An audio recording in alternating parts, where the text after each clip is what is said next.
வணக்கம்.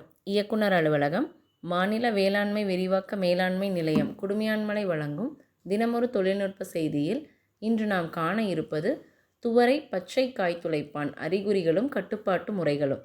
அறிகுறிகள்: இளம் புழுக்கள் இலைகளை உண்ணும். பெரிய புழுக்கள் காய்களை துளைத்து உண்ணும்.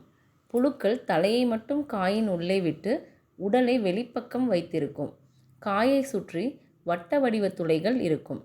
கட்டுப்பாட்டு முறைகள்: துவரையில் 9 வரிசைக்கு ஒரு வரிசை சூரியகாந்தியையும் மக்காச்சோளத்தை வயலை சுற்றியும் பயிரிட வேண்டும்.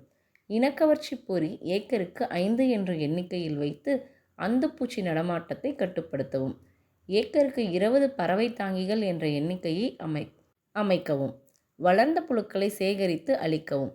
பச்சை காய்ப்புழு நச்சுயிரியை ஏக்கருக்கு 200 மில்லி மற்றும் ஒட்டும் திரவம் 1 மில்லி 1 லிட்டருக்கு என்ற விகிதத்தில் கலந்து தெளிக்கவும். பின்வரும் பூச்சிக்கொல்லிகளில் ஏதேனும் ஒன்றினை ஏக்கருக்கு தெளிக்கலாம். Bacillus thuringiensis var kurstaki 5% WP 0.6 kilo. Beauveria bassiana 1.15% WP 1 kilo.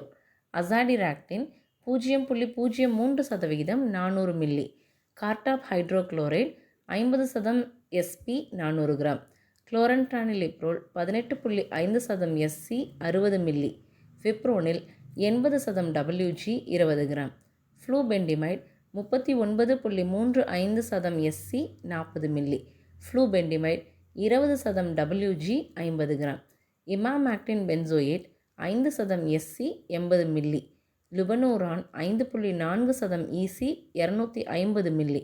ஸ்பினோசாட் 45% SC 50 milli. இத்தொழில்நுட்பத்தினை பயன்படுத்தி விவசாய பெருமக்கள் பயனடையுமாறு கேட்டுக்கொள்ளப்படுகிறார்கள். நன்றி.